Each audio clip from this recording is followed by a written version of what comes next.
the meeting late because by the grace of God, school resumed yesterday. And normally we have the chapel or the service. So I was with the children. Heavenly Father, we just thank you for your word. Every time we come to your presence, there is refreshing, there is renewal, there is impact, there is understanding, there is wisdom. Lord, we're praying that today once again, open our eyes of understanding, enlighten us in the word, empower us for victory. Amen. Because we know you've answered. Thank you, Jesus. In Jesus' mighty name, I pray. Amen. Amen. Amen. By the grace of God, we're going to look at this message today and next week. And especially our pastors, our regional overseers, our Sunday scripture leaders, you need to understand this message. It's the first message of the Christian life, but there are so many pastors that don't even understand the extent, of the message of salvation. They know it, but it's a lot shallow. So I expect that even those who are leaders will pay close attention as we look at this message in Jesus' name. Amen. In Hebrews chapter 2, Hebrews chapter 2, I read from verse 3. The Bible says, how shall we escape if we neglect so great salvation, which at the first began to be spoken by the Lord, and was confirmed unto us by them that heard him?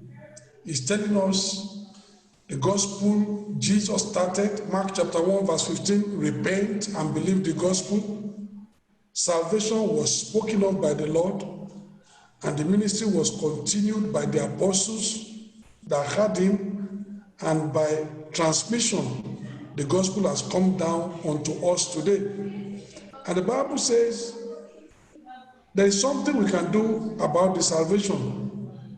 We can neglect it or we can receive it. But whichever we do, there are consequences. He says, how shall we escape if we neglect so great salvation? If you neglect it, there is no escape. You will face the consequences, and hell will be the final destination. So there are people that think that it's my life, I can do what I like. Yes, it's your life, you can do what you like, but there are consequences to every action. If you neglect the so great salvation, it's damnation. But we can receive and embrace that great, so great salvation, and eventually we spend eternity with God, and heaven will be the destination. But I want to point you to a thing. It says, how shall we escape if we neglect so great salvation? The salvation that we receive in Christ is not just an ordinary experience. It's not just a wayside experience. It's not just a pedestrian experience. You can see it is called so great salvation. My sister, the way you treat your salvation is like something that is not very valuable. My brother, the way you go about this salvation is just like a toy you can toss around. But the Bible says it's great. So great salvation. So if you don't understand, even the importance and the significance of it, is telling you that this salvation you have received is so great salvation. It tells you about the importance of it. It tells you about the significance of it. So great salvation. This salvation is great in many respects, if you understand. From the conception of the salvation to the implementation of the salvation is so great. The entire Godhead is involved in the salvation.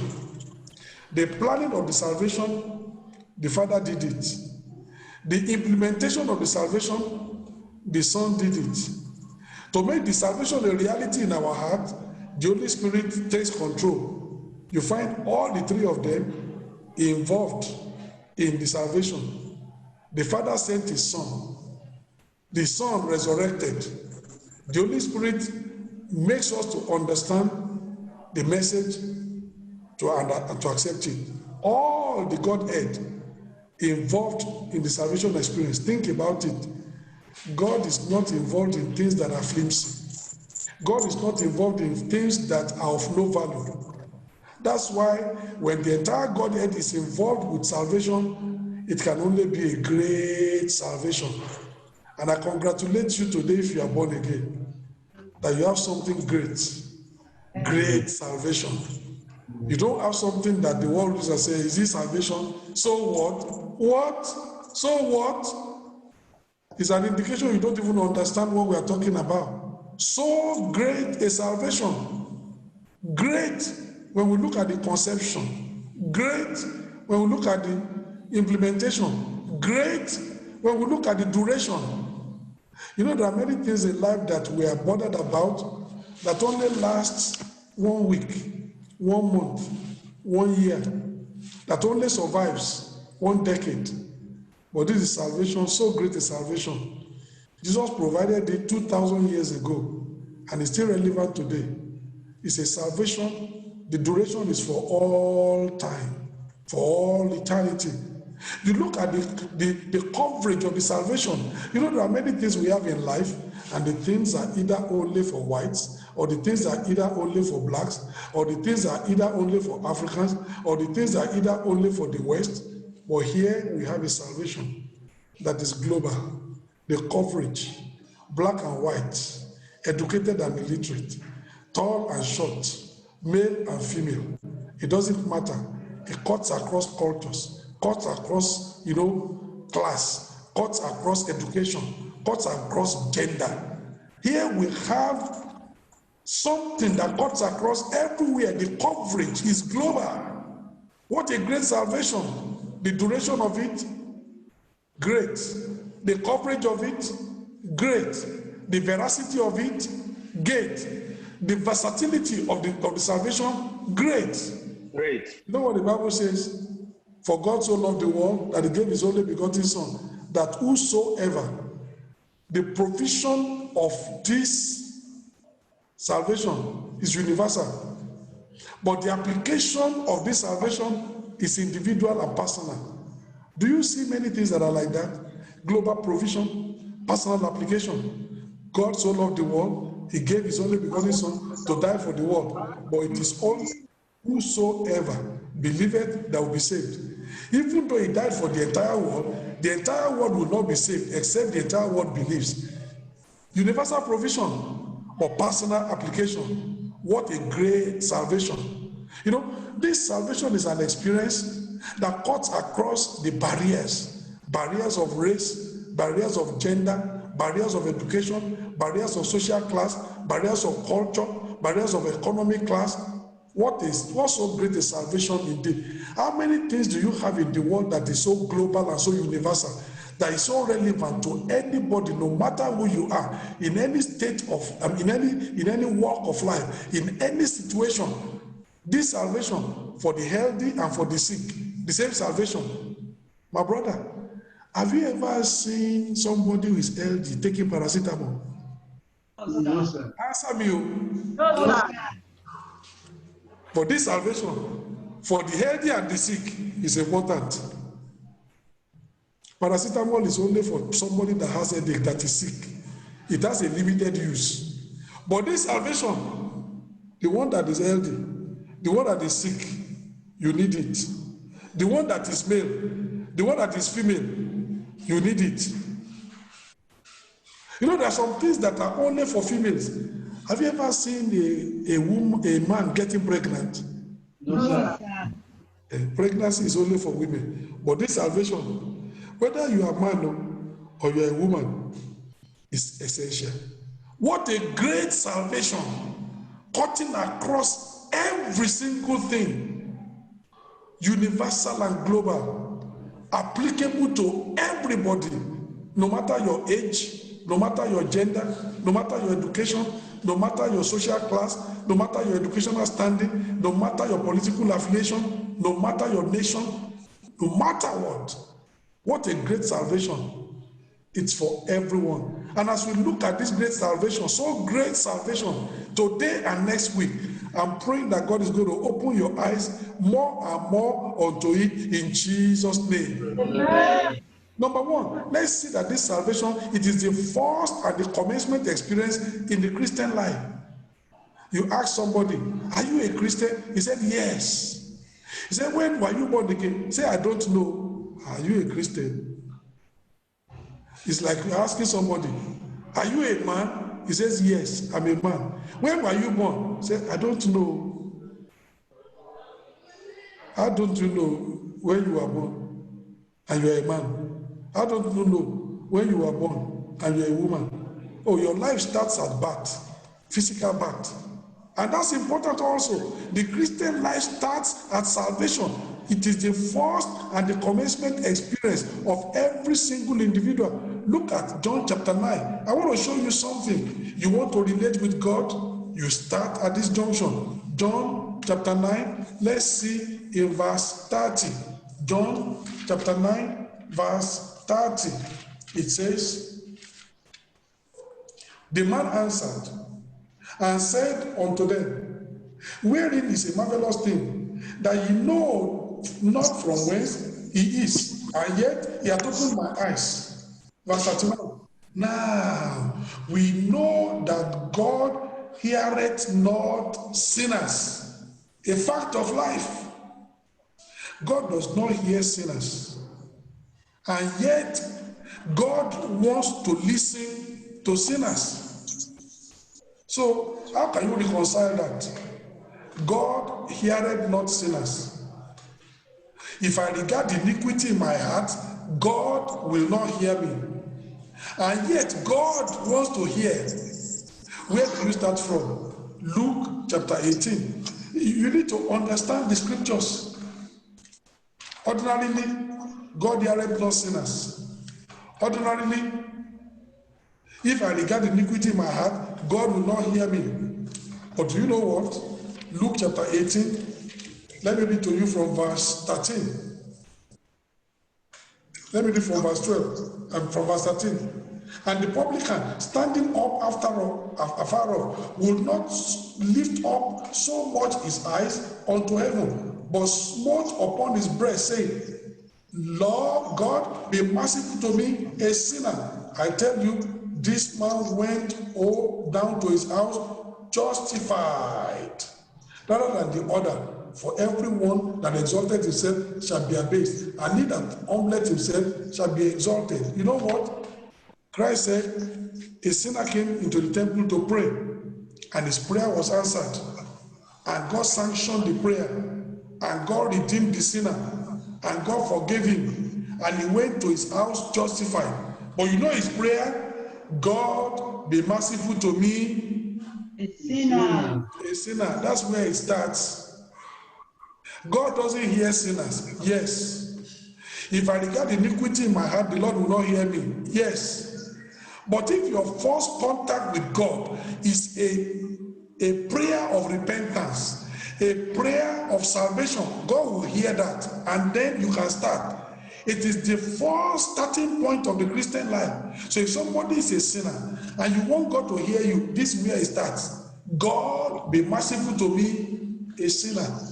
God will hear that prayer. Say it's coming from a sinner. Yes, God will hear that prayer.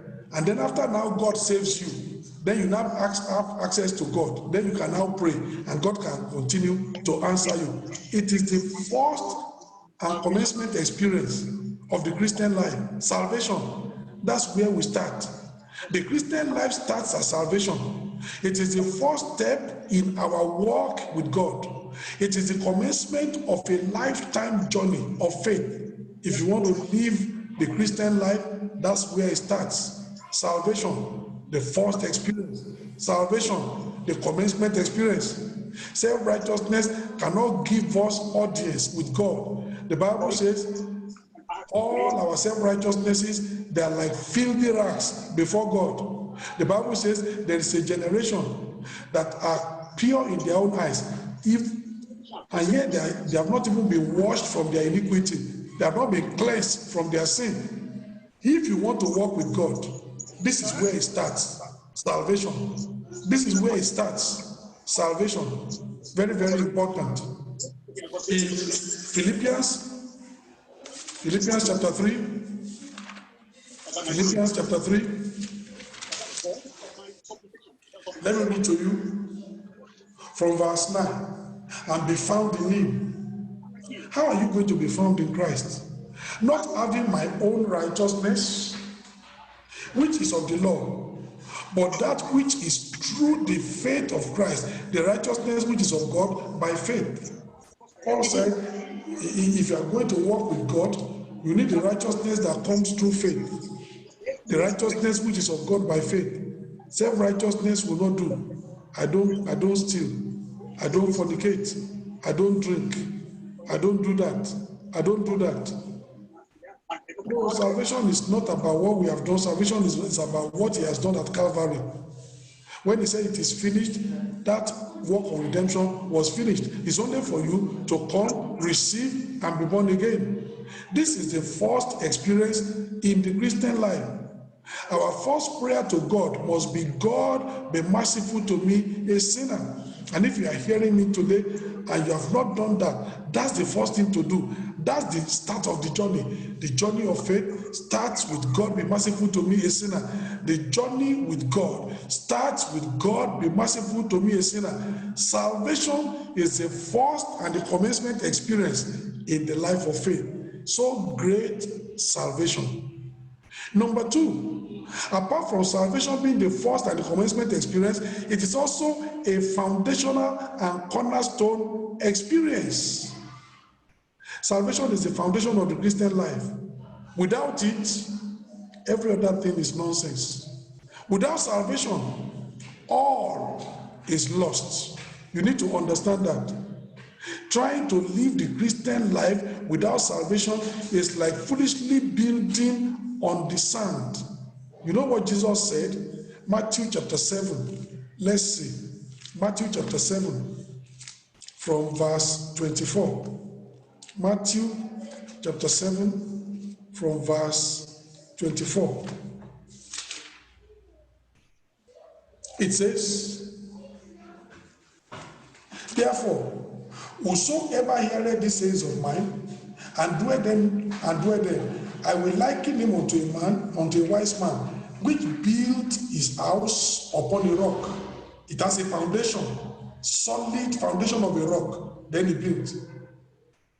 And the rain descended, and the floods came, and the winds blew, and beat upon the house, and it fell not, for it was founded upon a rock. I want you to see this. He said, there is a wise man. He built. There's also a foolish man. He also built. They did the same thing. Verse 25. And everyone that heareth these sayings of mine, and doeth them not, shall be likened unto a foolish man, which built his house upon the sand. The two of them built. What is the difference? The wise man built upon the rock. There was a foundation. The foolish man built upon the sand. There was no foundation. The two houses, they looked alike. And for some time, the two men seemed to be all the same. No difference. What showed the difference of the two men? What showed the difference of the work they have done? In verse 25, and the rain descended. In verse 27, and the rain descended. In verse 25, and the floods came. In verse 27, and the floods came. In verse 25, and the winds blew. In verse 27, and the winds blew. In verse 25, and beat upon the house. In verse 27, and beat upon the house. The two houses are going to be exposed to the same dangers, to the same vicissitudes, to the same tests. The wind blew, the rain descended, the storms came, beat upon the two houses. Verse 25. For it was, and it fell not, for it was founded upon the rock. Verse 27, and it fell, and great was the fall of it. The first house stood, the second house wasted, effort wasted, time wasted, resources wasted, expectation completely frustrated and lost. Why? The house was built, there was no foundation. It was built upon the sand.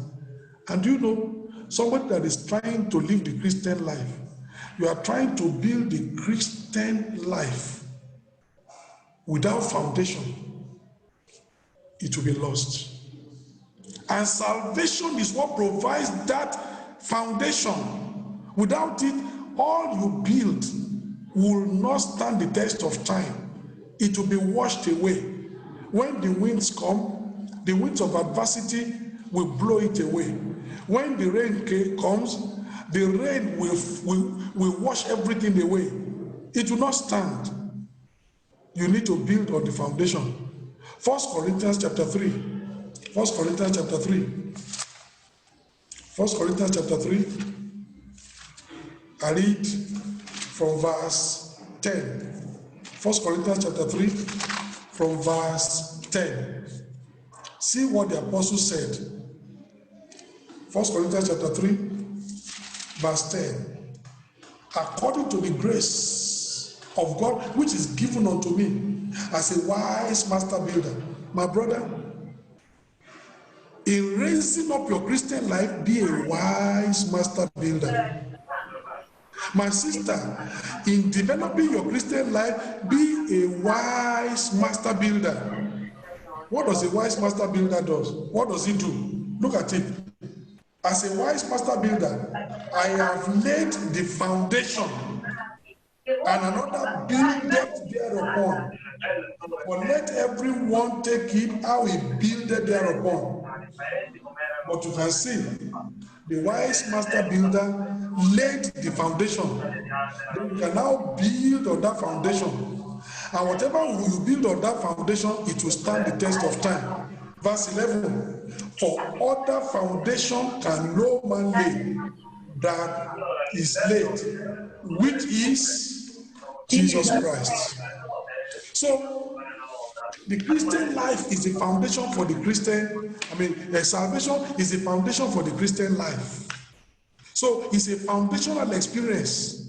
You want to build a solid Christian life, salvation must come first. Salvation must be the foundation. You need to build upon the rock. Salvation in Christ serves as the foundation for the Christian life.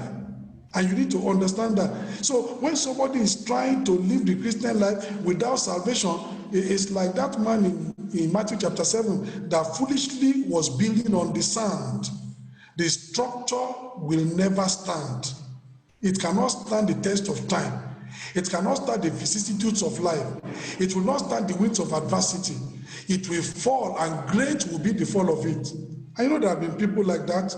When the trials of life come, their faith, their Christian life collapses. It's because it didn't have any foundation. They thought they were saved. They were not genuinely saved. They were coming to church. They were hearing pastor. They were singing with us. They were coming to night vigil. They were hearing Bible study. They were participating in the revival hour, but they were not genuinely saved. They thought they were believers, but it was not built on the solid rock.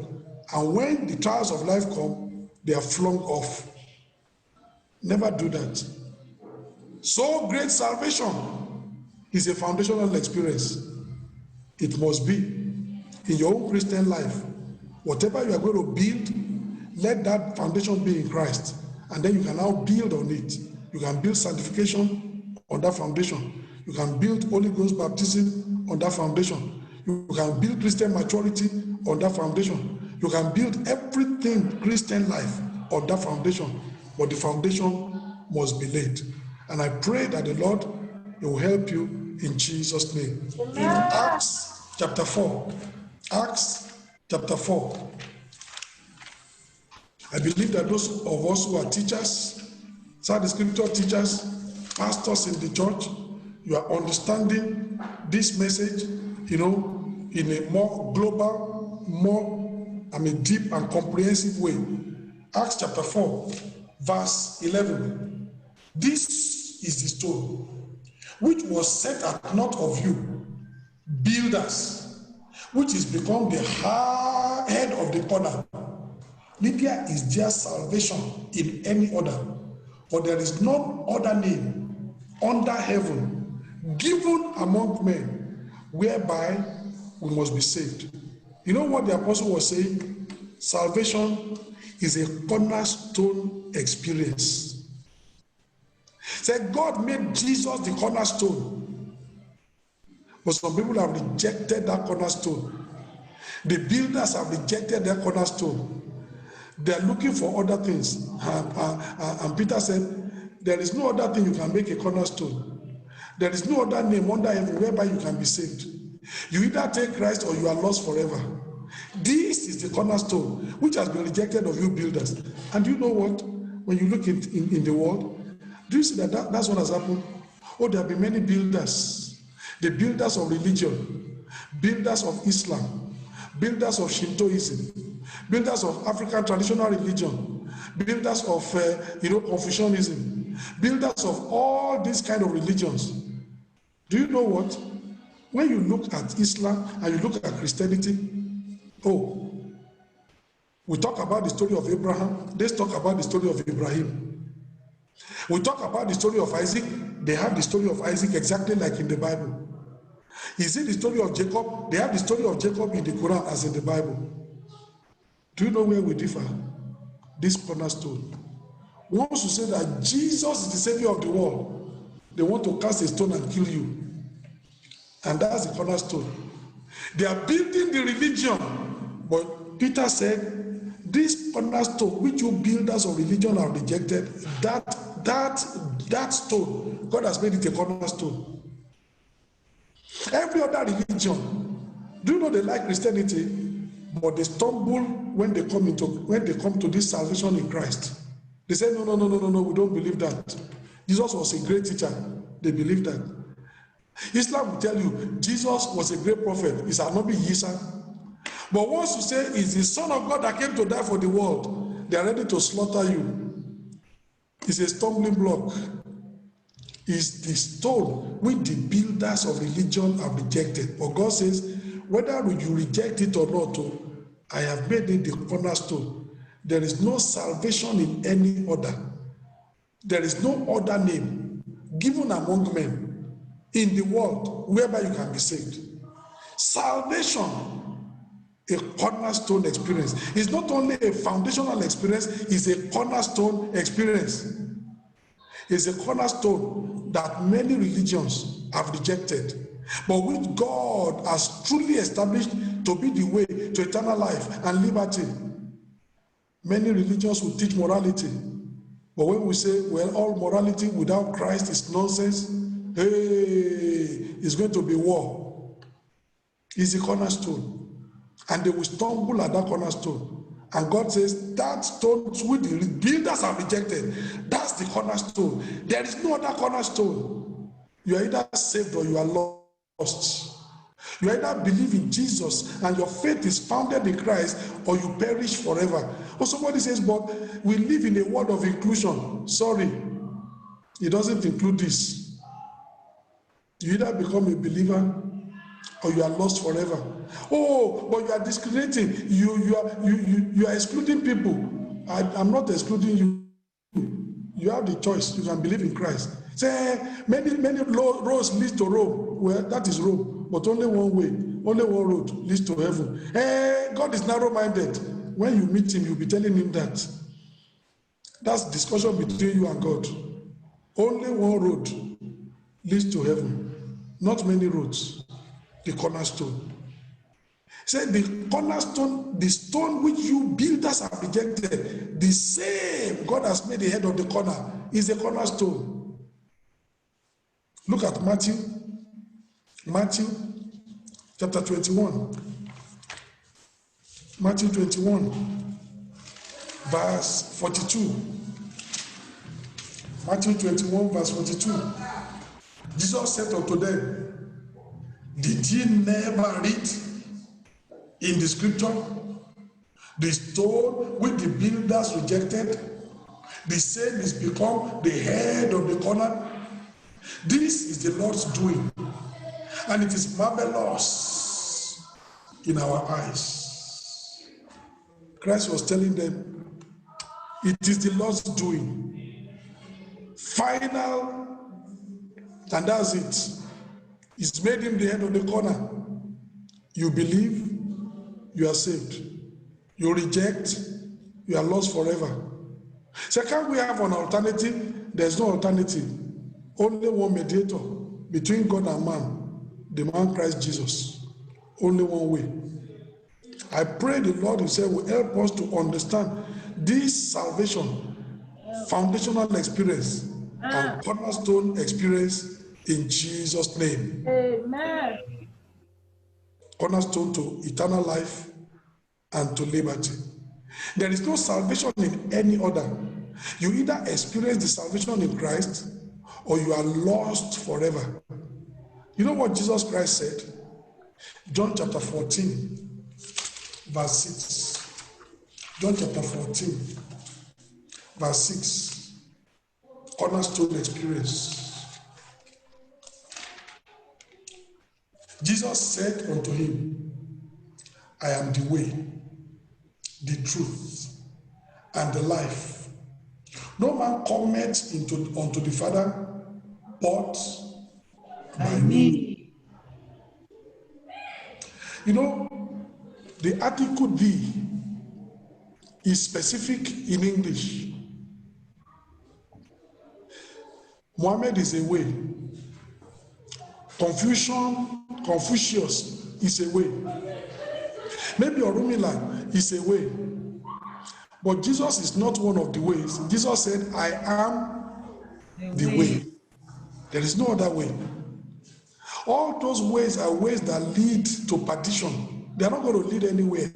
Jesus said, I am not just one of the ways, I am the way. I am the truth. I am the life. Nobody comes unto the Father except by me. You can't go through any other means. 1 Timothy chapter 2 tells us in verses 5 and 6, there is only one mediator between God and man, the man Christ Jesus. There is no other way. He is the way. There is no other truth. He is the truth. There is no other life. He is the life. There is no other Redeemer. He is the only one. There is no other name. He is the only name. There is no other Savior. He is the only Savior. Foundational and cornerstone experience. That's why as a believer, if you are saved, you should cherish your salvation. You should understand this salvation. You should make it to be precious, knowing that this salvation, what a great salvation. You know, the Bible says that even this salvation, many prophets desire to look into it. God didn't permit them, but you in this generation, God didn't only permit you to taste of the salvation, he permits you to understand the salvation. They were trying to poke nose into it. Past generation, they didn't. Oh, I pray that you will cherish this opportunity in Jesus' name. Amen. So number one, this so great salvation is a first and commencement experience in the life of the believer, in the journey of faith. Number two is a foundational and cornerstone experience in the life of the believer. Number three, this salvation is a fundamental experience, is a compulsory experience. John chapter 3. John chapter 3. Let me read to you from verse 1. There was a man of the Pharisees named Nicodemus, a ruler of the Jews. The same came to Jesus by night and said unto him, Rabbi, we know that thou art a teacher come from God, for no man can do these miracles that thou doest, except God be with him. Jesus answered and said unto him, Verily, verily, I say unto thee, except a man be born again, he cannot see the kingdom of God. In verse 7, marvel not that I said unto thee, ye must be born again. Nicodemus, religiously educated of the sect of the Pharisees, he knows the Bible from cover to cover. Ye must be born again. Nicodemus, a ruler of the Jews, somebody held in high esteem, you must be born again. Nicodemus, somebody that respects Jesus and gives him honor and regards him as a teacher come from God, ye must be born again. You know what Jesus is saying? Irrespective of your religious status, irrespective of your social standing, irrespective of who you are, your pedigree, your heritage, your culture, your race, your gender, you must be born again. You must be born again is not an option. You must be born again is not a suggestion. It is an indispensable experience. Salvation is compulsory, is a compulsory experience for all mankind. Our Bible reading this morning, Acts chapter 17. Our Bible reading this morning, Acts chapter 17. It tells us that salvation is a compulsory experience. You don't have a choice. It is not an option. Acts chapter 17, verse 30. It says, and the times of this ignorance, God winked at, but now commanded all men where? Everywhere to repent. Do what? To repent. All men everywhere to repent. Men in America to repent. Men in England to repent. Men in Italy to repent. People in Africa to repent. When he says he commands every man, all men, everywhere to repent, that is not talking about the gender. He's talking about, it's general, it's generic. He's talking about men and women, all human beings to repent. And if God is telling that all human beings everywhere to repent, white or black, repent, educated or illiterate, repent, rich or poor, repent, healthy or sick, repent. Everybody is included, compulsory. We need to understand that this salvation is not an option. I will get saved if I like. You have no choice. If you reject it, there is a consequence. If you accept it, there is a consequence. But as for rejecting or accepting, you have no choice. You must do something with it. It's a compulsory experience. If we ever intend to move and live with God and relate with God, salvation is a compulsory experience. You know what the Bible says? All have sinned and all have come short of the glory of God. Because of that, all need to be redeemed. All have sinned, all need to be redeemed.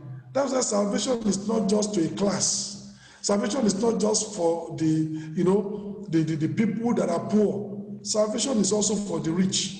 Salvation is not only for people who didn't go to school, for the illiterate. Salvation is also for the educated. Salvation is not only for people who are in the low cadre of society. Salvation is also for the people who are the top echelon of society. Salvation is universal. It's meant for all. All have sinned. All need to be received, to be redeemed. All need this salvation. John chapter 3. John chapter 3, verse 16. For God so loved the world that he gave his only begotten Son, that whosoever believeth in him should not perish but have eternal life. For God sent not his Son into the world to condemn the world, but that the world through him might be saved. Everybody is involved. It's unfortunate that not everybody will be saved, but that's their own fault because they rejected the salvation. The provision was universal. God loved the world. Jesus died for the entire world. But whosoever believeth, that's the one that will be saved. If all the world will believe, all the world will be saved. But if some will reject, then they will not be saved and they will face the consequence. So salvation is a compulsory experience. It's not that, well, what I do or what I do if I like or I don't like. You don't have a choice. It's a compulsory experience. Say, I'm not going to get saved. Hey, you have made a choice. You have made a choice. You have made a decision. Everybody in the world must make a decision about salvation. You either receive the salvation or you reject it. But whichever one, you face the consequence. But it's not as if it's not going to affect people's life. You know, like we are here now. There are food that the whites eat that we don't eat. There are foods that we eat that the whites don't eat. You have a choice in that. There are Africans that don't eat pounded yam. There is a choice. And it's not going to have any consequence. There are some other people that say, well, I don't eat garri. That's okay. You have a choice in that. Salvation does not fall into that category. It's compulsory. You cannot say, well, I can think about it or I cannot think about it if I like. You have no choice. You have no choice. You must make a decision. And your decision matters. You say, okay, I reject it. It's a decision. There's a consequence. Say, I receive it, I'm going to live for God. It's a decision. You must, but every individual must be confronted with it. It's a fundamental experience. It's a compulsory experience. I pray the Lord himself will help us in Jesus' name. Amen. 1 Timothy chapter 2. 1 Timothy chapter 2, verse 5. 1 Timothy chapter 2, verse 5. For there is one God and one mediator between God and men. Who is it? Christ Jesus. The man Christ Jesus. Who gave himself for how many? For how many? For all. He gave himself for all. Because all needed that salvation. And he's the only one. Somebody says, hey, you are a Christian, you read the Bible, but I'm not a Christian. I'm a Muslim, I read the Quran. If you want to be saved and get to heaven, you must come through Jesus. So does that mean I have to leave my Quran and leave my holy book? That one is your decision. I'm telling you what the Bible says. I'm telling you what God has established. There's only one God. There is only one way. There is only one door. You try to come into the sheepfold through another way, you'll be classed a robber. That's what the Bible says in John chapter 10.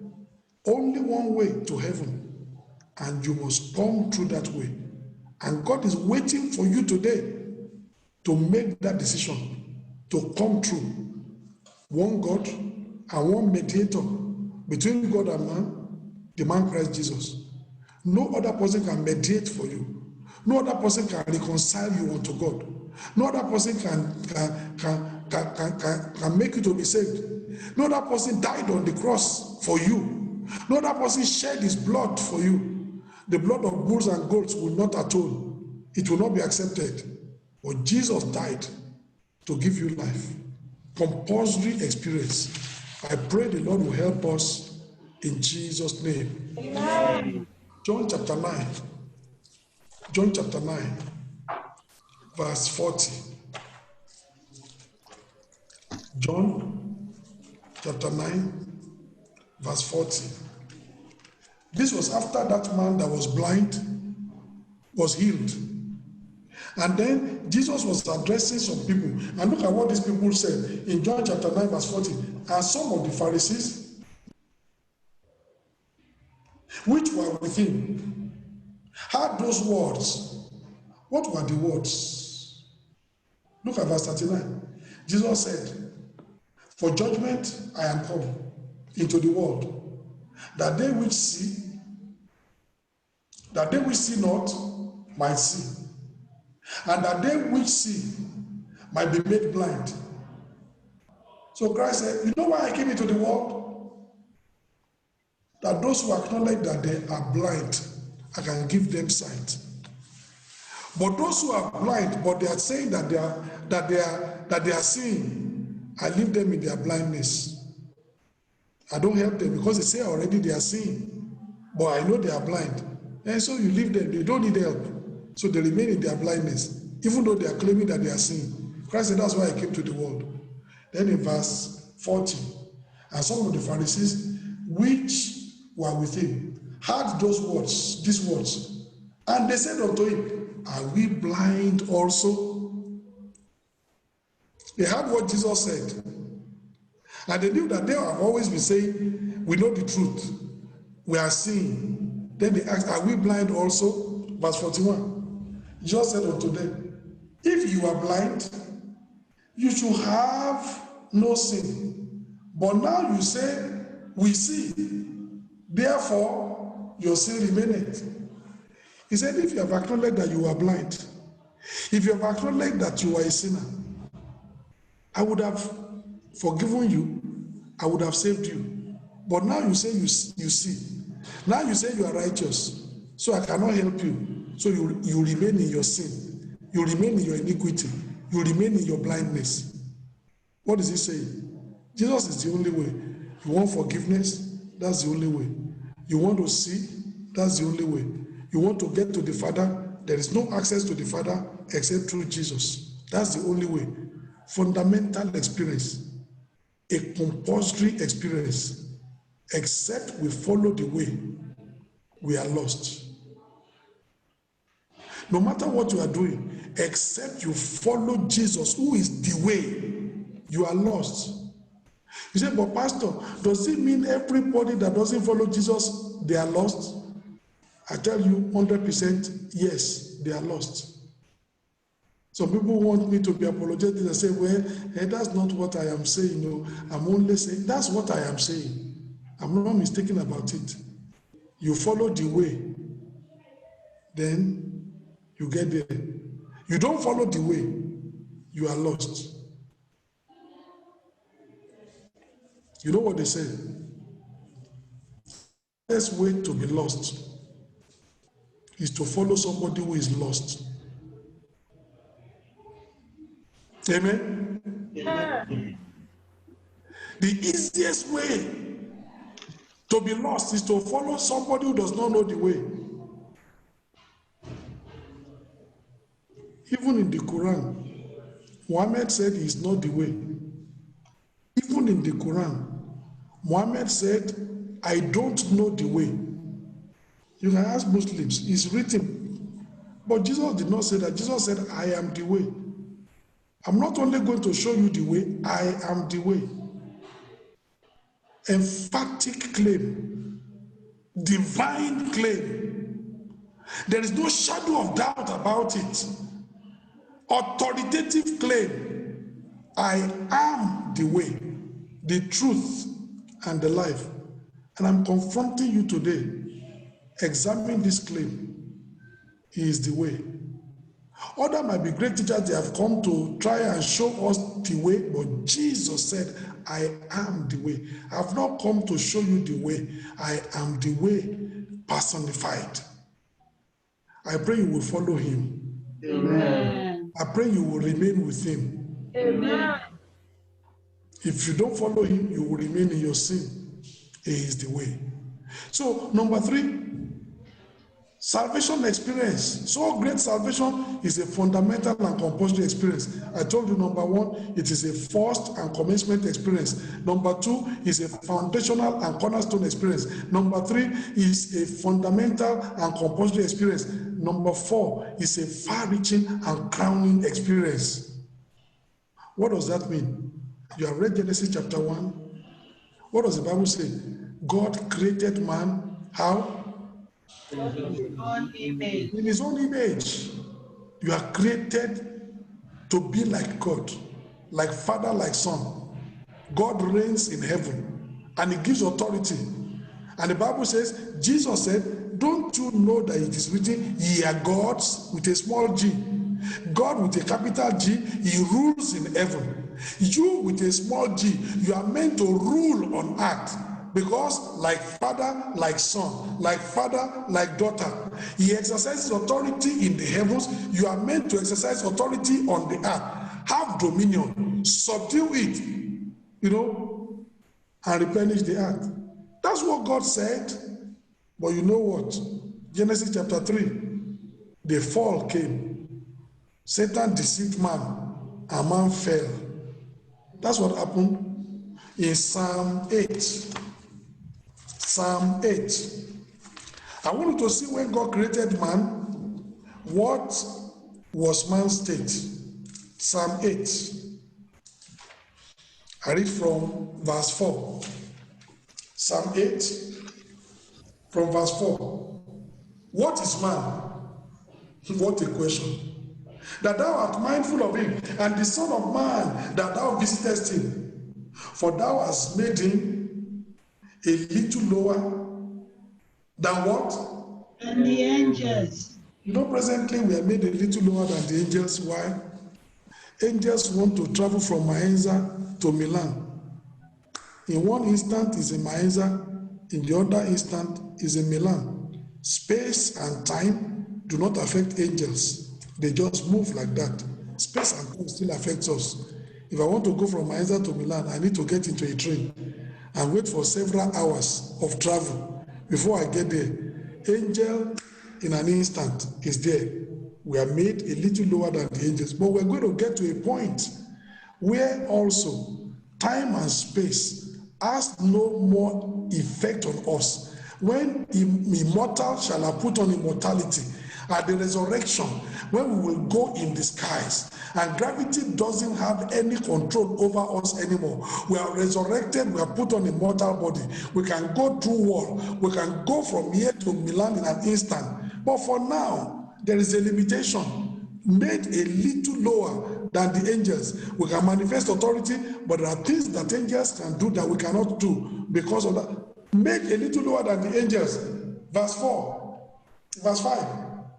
And thou hast crowned him with what? With glory and honor. That's what God has done. Crowned us with glory. Crowned us with honor. When man was created, made a little lower than the angels, but crowned with glory and honor. Then the fall of man came, and man became a refugee. God had to send man out of the Garden of Eden, the perfect dwelling place. And then God had to keep an angel there to make sure man does not come back into that garden. Man lost everything, lost his dominion. Instead of us now manifesting dominion, the elements of weather are dominating us. Satan is having dominion over us, and many things are affecting, afflicting, oppressing, possessing, depressing us. Where we ought to be having dominion and authority, now we have lost that because of the fall. That's what has happened. The fall of man brought shame. Can you see that before they fell, Adam and Eve, the Bible says they were both naked and were not ashamed. Did you read that in the Bible? Yes, sir. Both of them were naked and they were not ashamed. And then, when they fell, they became ashamed. And then they saw fig leaves, and they covered themselves. Do you realize that the question God asked them, unless you thought very well, you won't understand? Adam said, oh God, when God said, Adam, where are you? He said, God, I can't show myself to you, I'm hiding. And God said, why are you hiding? He said, because I'm naked. God asked him, who told you you were naked?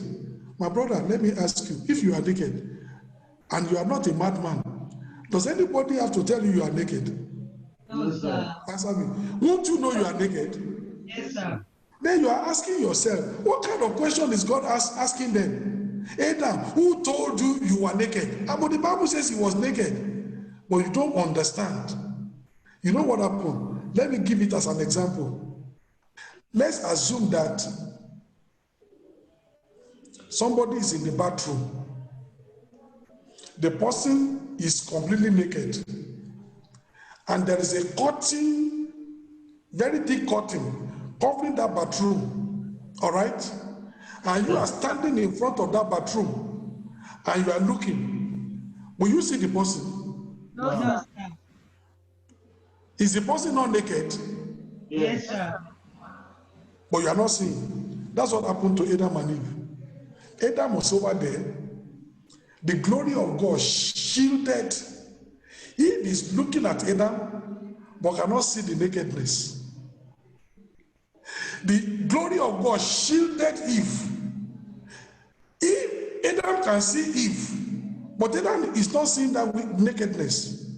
Just sees a beautiful woman, bone of my bones, flesh of my flesh. She shall be a woman. She shall be called a woman. Just lost in that, in that glory, and just loved his wife. But when the fall came, the glory of God lifted, and then Adam said, "You mean you've been like this? I've been like this." Say yes. That's the time they felt ashamed. Then they went to go and take fig leaves and cover it. They've been like that before, but they didn't see it. Amen. Amen. That was why God said, "Who told you you are naked?"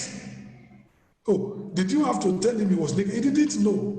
The glory shielded him. He couldn't see it. He was naked, but he didn't know he was naked because there was a glory shielding. That's important. The glory left. The honor left. Shame and humiliation came into the world as a result of that fall. The fall of man brought shame. The fall of man brought degradation to man. Here was man that was created in the image of God. That image disappeared. Here was man that was crowned with glory and honor. That glory and honor disappeared. Man lost his dominion as a result of the fall. But you know what? That's what salvation comes to do. Salvation comes to restore man back to the place of glory.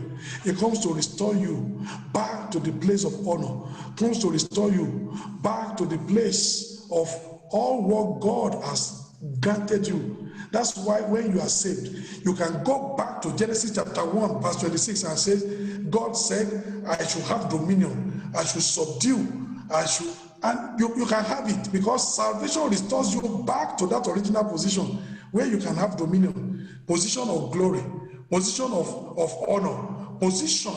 That's what salvation does. It's a restoration back to that position. Look at Colossians chapter 1. Colossians chapter 1. Let's read it. Colossians chapter 1. I want you to see. Colossians chapter 1. I read from verse 12. Giving thanks unto the Father, which hath made us meet to be partakers of the inheritance of the saints in light. When you have left darkness and you have come into the light, you can partake of the inheritance of the saints in the light. Who hath delivered us from the power of darkness and has translated us into the kingdom of his dear Son.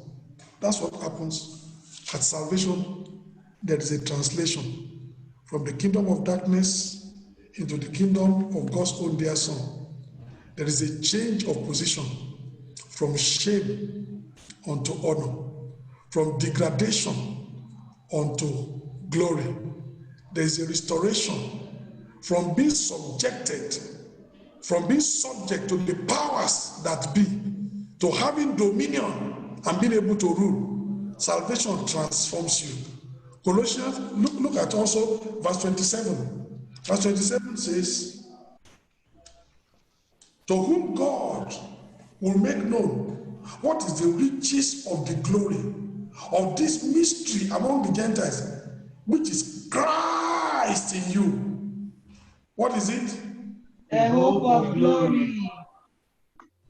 When you become a believer, my sister, Christ in you, the hope of glory.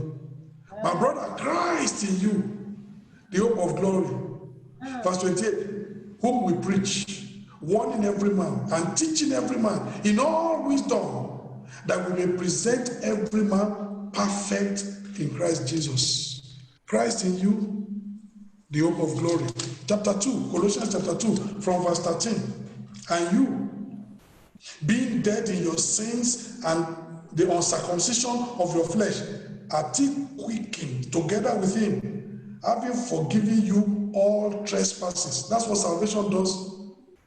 Quickens you from the dead, forgives you all your trespasses, translates you from the kingdom of darkness into the kingdom of light.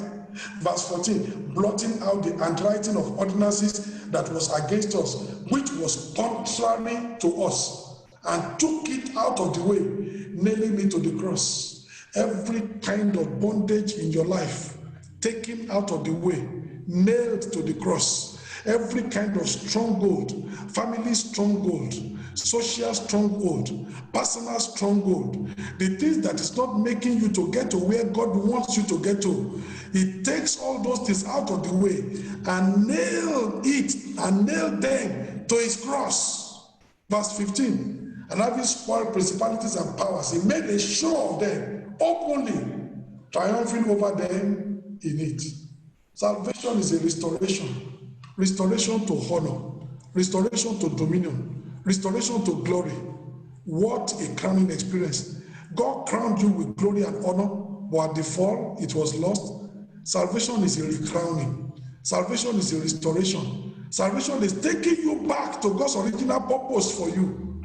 Glory, honor, dominion, to subdue, to be a God on the earth, giving command like God is in heaven, giving command.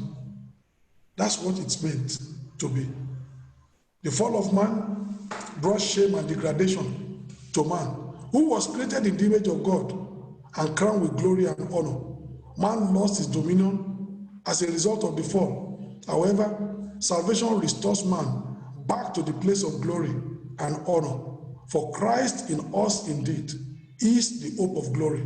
Salvation is a reversal of the fall and a restoration of that which was lost at the fall of man. What happened at the fall of man? Is it not that Satan deceived man? Answer me. Yes, sir. You know what Jesus Christ said in John chapter 10 verse 10? The thief cometh not to do what? Kill, To steal, and destroy. to kill, and to destroy. To steal your joy, to kill your health, to destroy you. But what did Jesus say? But I am come that they might have life and have it more abundantly. All that Satan has stolen from you, Christ came to save you so that those things you can have them back. All that Satan has destroyed in your life, after salvation, there will be a rebuilding. Amen. Salvation is a restoration, a reversal of the fall. You know what the Bible says? By one man, sin came into the world, and everybody became sinners. But the Bible says, by one man, righteousness also comes into every man. The first Adam caused us to fall. The last Adam brought restoration. Amen? Amen. You can read that. If you don't understand, you can read that in Romans chapter 5. Because most people don't understand. Jesus is called the last Adam. It's not the second Adam. Last Adam. Adam is the first Adam. The first Adam made us to fall. The last Adam brought restoration. Through the first Adam, we fell. Through the last Adam, we are redeemed. Every single thing that Adam did in Jesus, there's a reversal. And in your life today, as you get saved, as you appreciate this so great salvation, I pray that there will be a restoration. Whatever Satan has taken in your life, you will recover back. Amen. Whatever the enemy has destroyed in your life, they will be rebuilt. Amen. Whatever God has not planted in your life, they will be uprooted. Amen. That salvation will restore you back to glory and honor. Amen. Salvation will bring you back to the place of dominion and victory. And it will be so in Jesus' name. Amen. Salvation is a far-reaching experience with a lot of implications and consequences. Very great. It's a crowning experience that it will take a lifetime for you to understand it. Far-reaching and crowning experience. What have you learned about this so great a salvation? Maybe some of you are saved, but you don't even know what God has given you. You treat the salvation with levity. You treat it with an easy hand. Satan wants to take that salvation from you, and you say, "What it was?" And like Esau, you see it. Say, "What will this birthright do unto me? Give me the pottage, let me eat, Joe. You can take the birthright." That's how some believers are treating their salvation. God has saved you, so great salvation. And then one useless girl comes around, say, "Can't you see me? I look beautiful." Or what do you think? I'm a brother, and Satan is telling you, "Are you going to miss this one?" Say, "I'm saved." Satan says, "With salvation. With salvation. You are going to let this baby go." Ah, what salvation? And you see, my brother, how are you going to hand over your salvation and go and commit immorality with this useless girl? It means you don't even understand the gravity and the greatness of your salvation. And Esau gave out his birthright for a mess of pottage. You are giving that salvation out. But later, Esau cried, but he never regained that birthright back. He lost it forever because he didn't cherish it. He didn't know what he had. He didn't know what that birthright would bring for him. He was comparing it with food. That after 3 hours of eating that food, he would go to the toilet and shit everything out. That's the end. But the birthright that would be for him, with him, for a lifetime, that would do him good, he left it. My brother, this salvation, you want to do immorality. After 5 minutes, your eyes will come down. It's not more than that. 5 minutes, maximum. Your eyes will come down. Your body, all your temperature, he says it's 100%. It will come down to 0 after 5 minutes. But you have lost salvation. Precious thing. So great is salvation. So great is salvation. So great is salvation. Don't you understand? The Bible says, how shall we neglect how shall we escape if we neglect so great a salvation? I'm talking to you. This salvation is so great a salvation. It's not just an ordinary thing. It's not just a flimsy thing. Handle it with a heavy hand. This is precious. It's so great a salvation. Great in its coverage, great in its duration, great in its conception, great is in its implementation, great in its provision, great in every way. So great a salvation, first and commencement experience of the Christian life. So great a salvation, foundational and cornerstone experience. So great a salvation, fundamental and compulsory experience. So great a salvation, far-reaching experience. I pray that if you have not been so serious, you don't know how to value your salvation. I pray that today everything is changing. Amen. That your concept and your perception of the salvation is changing. You will not play with your salvation. You will not play with your salvation. Somebody brings money and says, "Well, I just want for you to deny Jesus, and then I can give you this money." Oh, I remember one of our sisters in Emilia Romagna many years ago. Oh, my sister, if you are hearing me, God bless you. This sister was working in a factory, and the family had a lot of serious financial problem at that time, and the church could not even help because the church didn't have any money. The brethren were still very poor even at that time. And this sister went to the boss and told the boss and said, "Boss, I need some money. I need about 5,000 euro for my family. And if the company borrows me, even if it's with interest, then from my booster packer every month, you can be taking it." The boss told the sister, "All right, you see me tomorrow." The sister was happy. The sister had gone to the husband. "I think that my boss, he will do something." And the following day, the boss called the sister to the office and said, "Yes," and showed her the bundle. "This is 5,000 euro. Showed her cash. But she said, "But I must go to bed with you." Italian boss, that's all I need from you. You have it, 5,000 euro. That sister said, "I'm married." Say, "Yes, I know you are married. I know you are a married woman. I know where we want. But That's my condition. And that sister left that office and said, no, I am married, I'm a child of God. I can't do it. If that's the condition that you give me the 5,000 euro, boss, you can keep your 5,000 euro and go away. That sister left that office, went home and told the husband, unfortunately, the money is not available because this is the condition of the boss and I'm not ready to do that. My sister, God bless you. God will reward you immensely for that faithfulness unto him. God is no man's debtor. You have honored him, he will honor you. And they will continue to honor you in Jesus' name. Amen. You know, we are in the world today. That sister valued her salvation. Some other people will say, well, I will do it, I will repent later. It shows you the value you place on your salvation. That somebody can buy that salvation from you. You can throw that birthright away for a mess of pottage. An afternoon lunch. Where is that 5,000 euro today?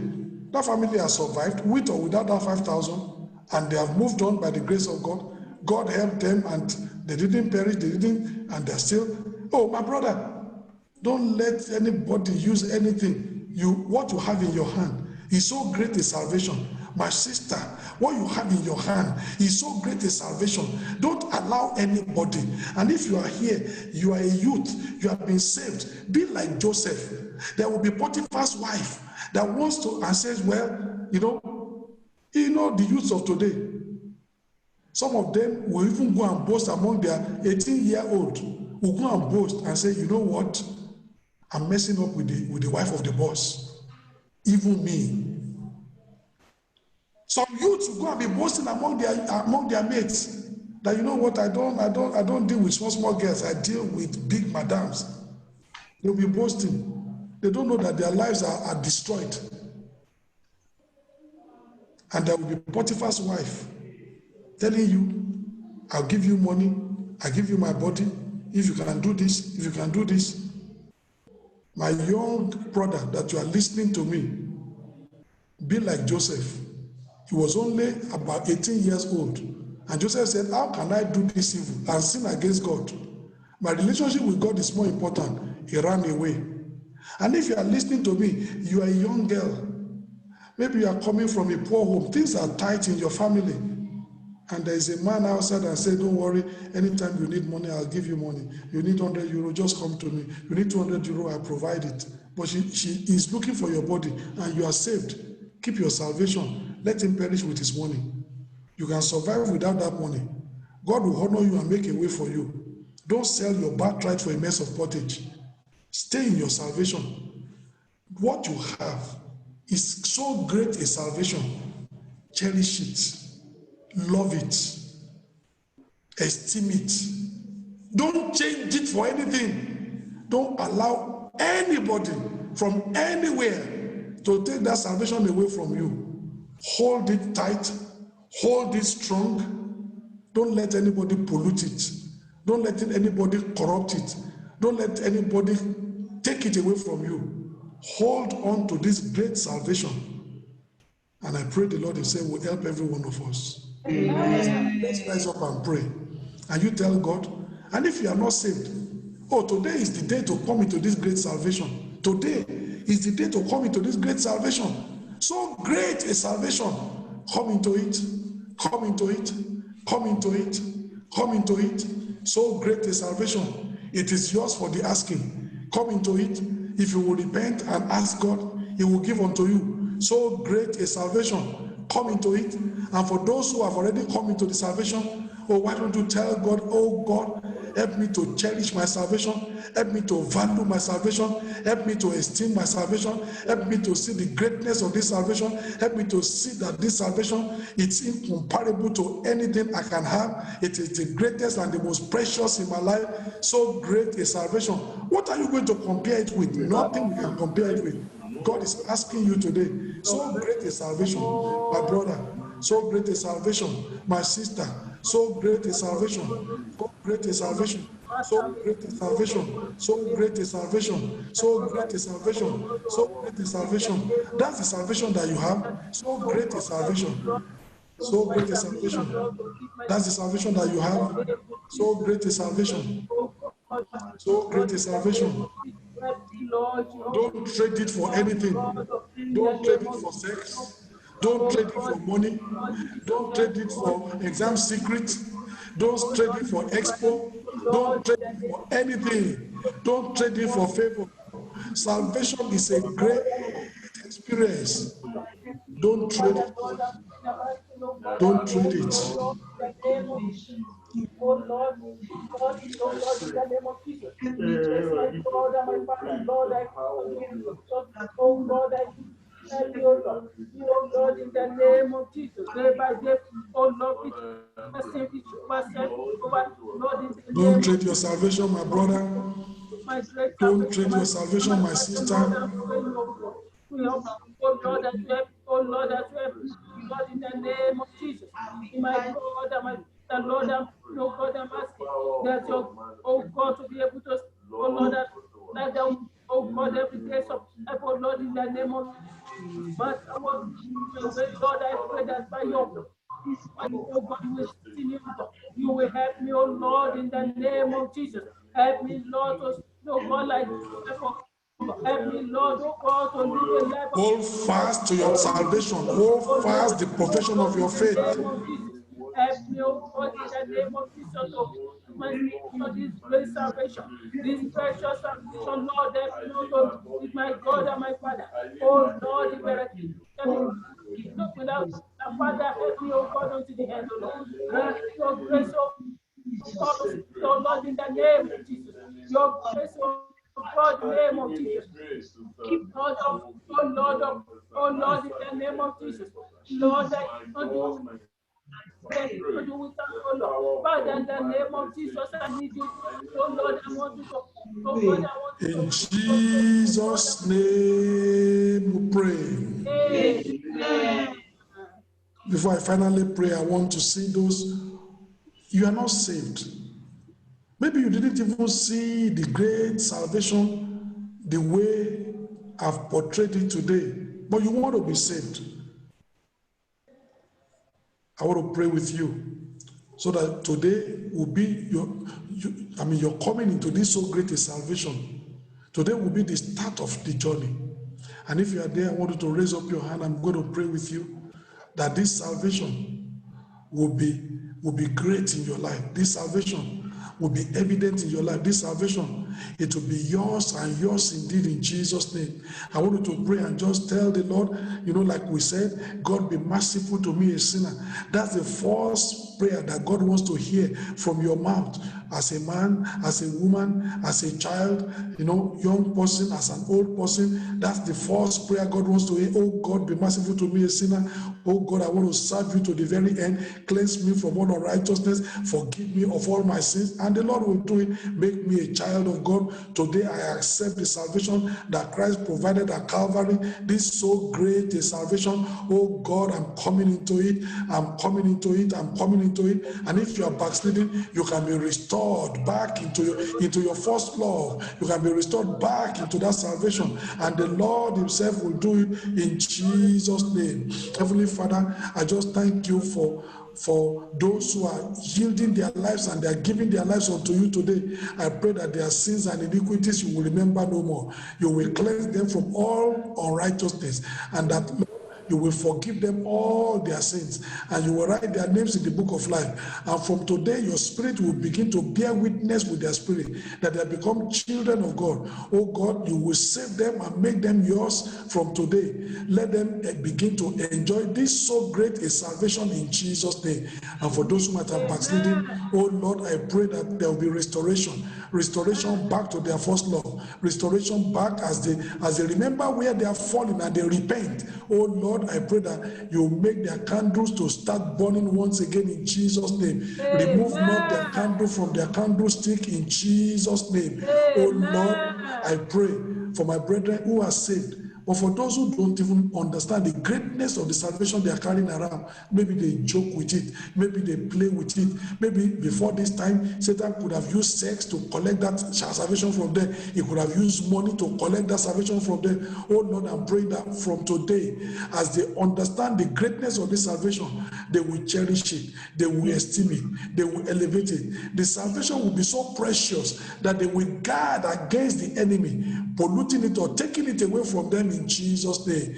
They will hold on fast to the profession of their faith without wavering. Oh Lord, I pray you will do it in Jesus' name. Strengthen your people by your might in the inner man, and let this salvation bring all that is meant to bring into their lives in Jesus' name. Amen. Honor, glory, restoration. Let all the things that accompany salvation, let it come into their life, oh God, in Jesus' name. Amen. Thank you, Lord, because we know you have answered. Let your name be glorified. In Jesus' mighty and victorious name, I pray. Amen.